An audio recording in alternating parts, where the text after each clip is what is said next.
Assalamualaikum warahmatullahi wabarakatuh. Surah Al-Ahzab ayat 59.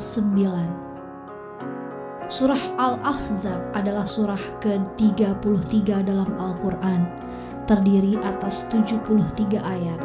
Surah ini termasuk golongan surah-surah Madaniyah, diturunkan setelah surah Ali Imran, dan dinamai Al-Ahzab yang berarti golongan-golongan yang bersekutu karena dalam surah ini terdapat beberapa ayat, yaitu ayat 9 sampai ayat ke-27 yang berhubungan dengan peperangan Al-Ahzab, yaitu peperangan yang dilancarkan oleh orang-orang Yahudi yang bersekutu dengan kaum munafik serta orang-orang musyrik terhadap kaum mukmin di Madinah.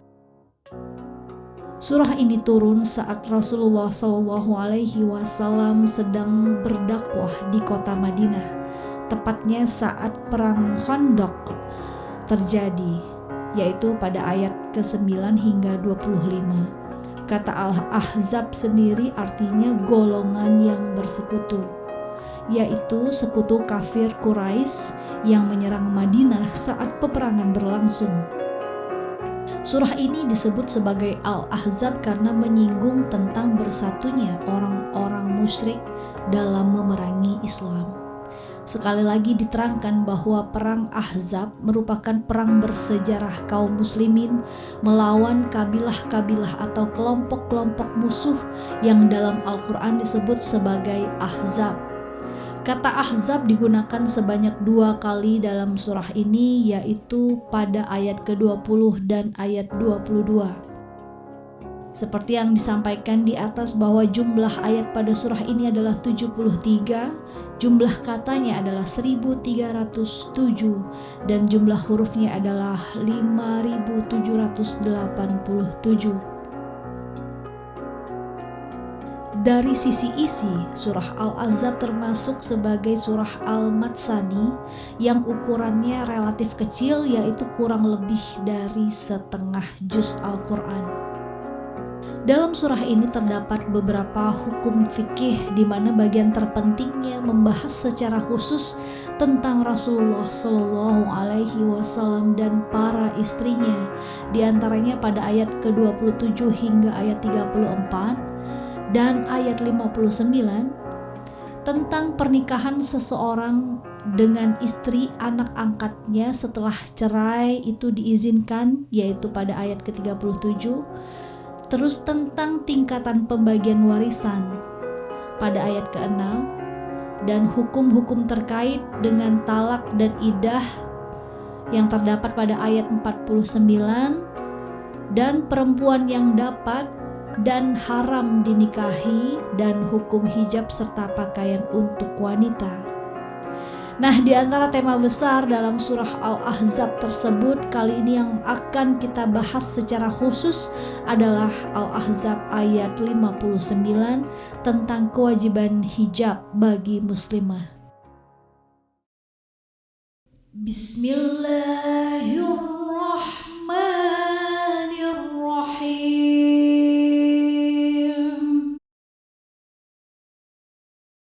Ya ayyuhan nabiyyu qul li azwajika wa banatika wa nisa'il mu'minin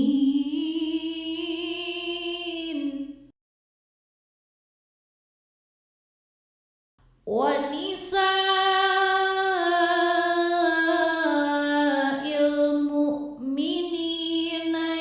yudnina 'alaihinna min jalabibihin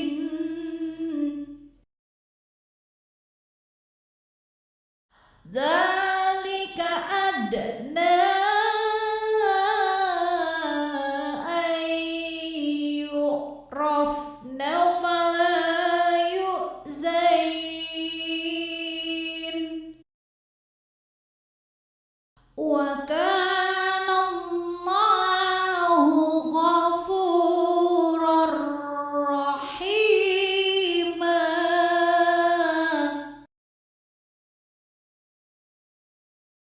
wa kana Allahu ghafurar rahima.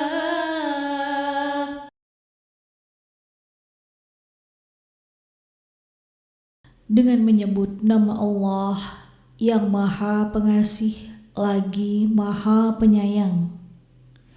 Wahai Nabi, katakanlah kepada istri-istrimu, anak-anak perempuanmu, dan istri-istri orang mukmin, hendaklah mereka menutupkan jilbabnya ke seluruh tubuh mereka.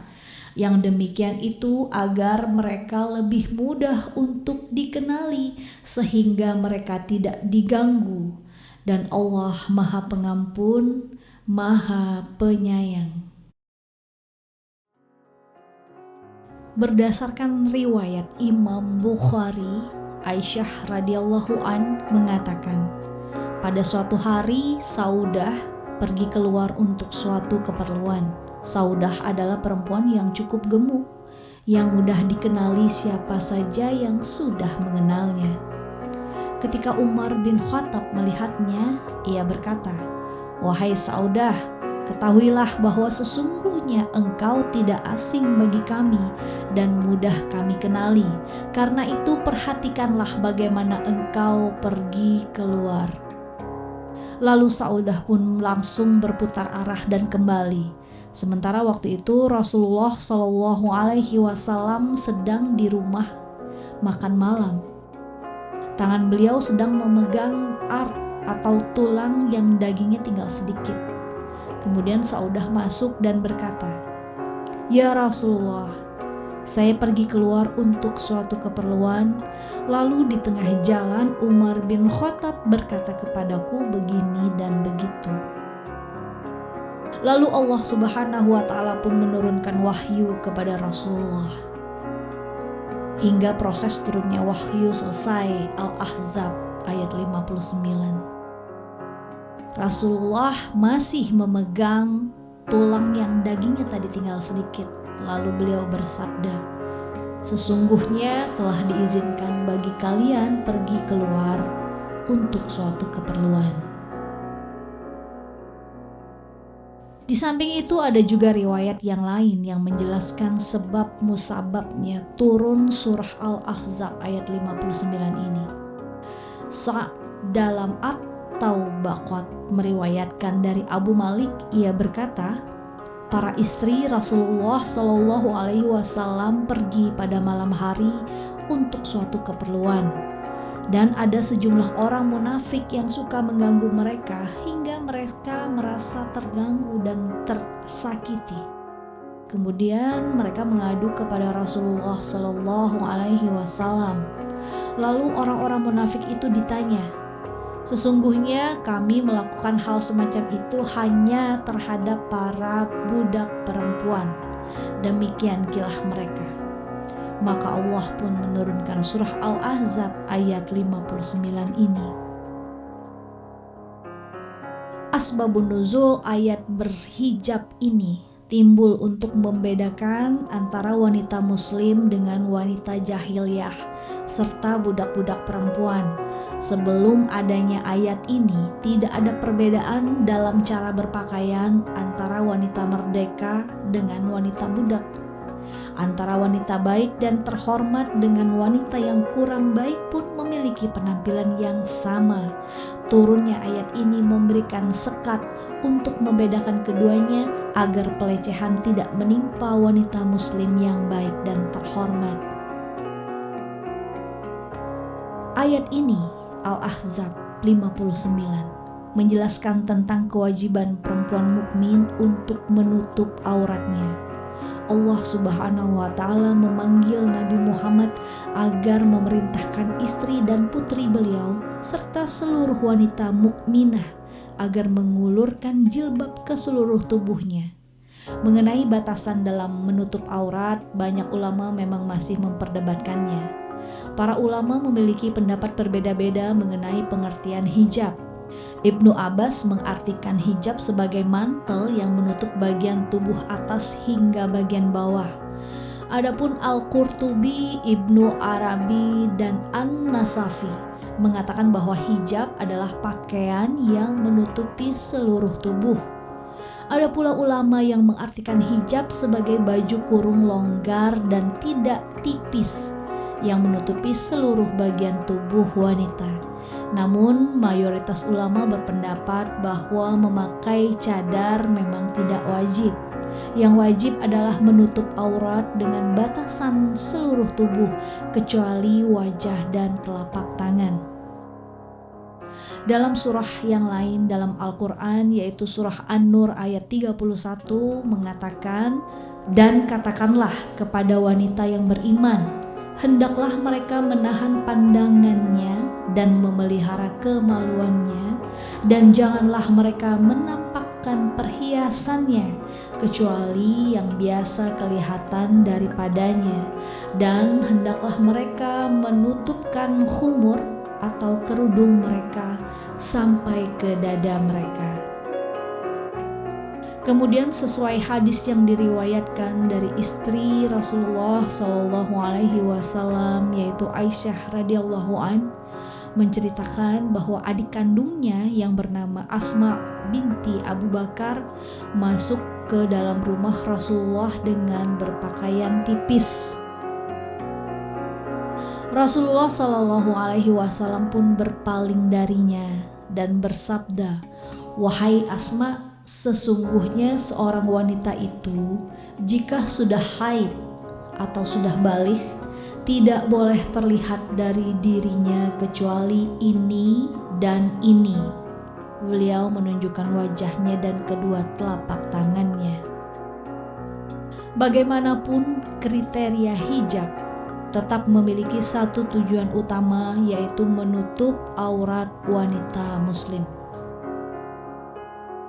Hikmah memakai jilbab adalah perempuan akan lebih dimuliakan oleh Allah.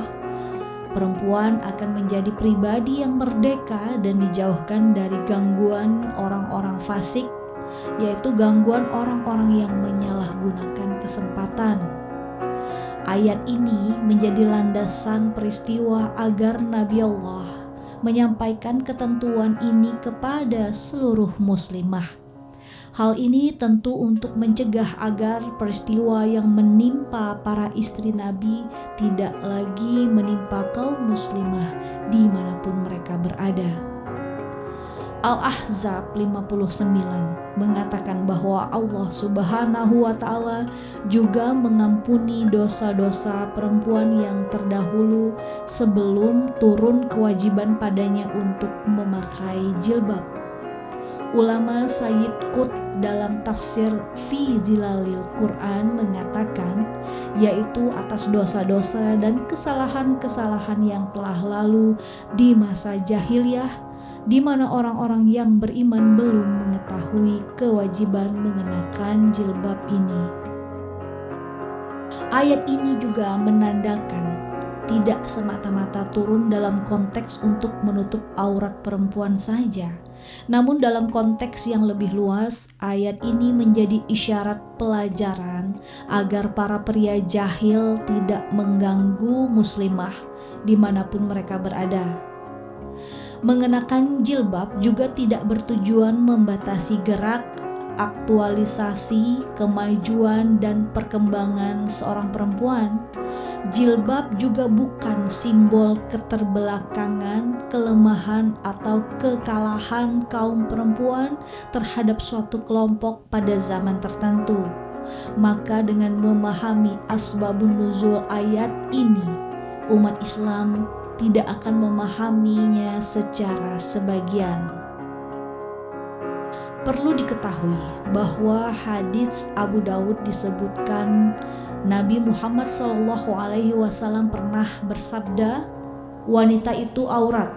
Apabila ia keluar dari rumah, maka setan menyambutnya. Oleh karena itu, aurat perempuan harus dilindungi dan ditutupi dengan pakaian yang sopan dan menutup seluruh tubuh kecuali bagian wajah dan tangan." Dari Ummu Atiyah, ia berkata, Rasulullah Shallallahu Alaihi Wasallam memerintahkan kami untuk keluar pada hari fitri dan adha, baik gadis yang menginjak akil balik, wanita-wanita yang sedang haid, maupun wanita-wanita pingitan. Wanita yang sedang haid tetap meninggalkan sholat, namun mereka dapat menyaksikan kebaikan dan dakwah kaum muslimin. Aku bertanya, wahai Rasulullah, salah seorang di antara kami tidak berjilbab. Kemudian Rasulullah menjawab, hendaklah saudarinya meminjamkan jilbabnya kepadanya. Hadis riwayat Muslim. Demikian pembahasan kita kali ini. Sampai jumpa. Wassalamualaikum warahmatullahi wabarakatuh.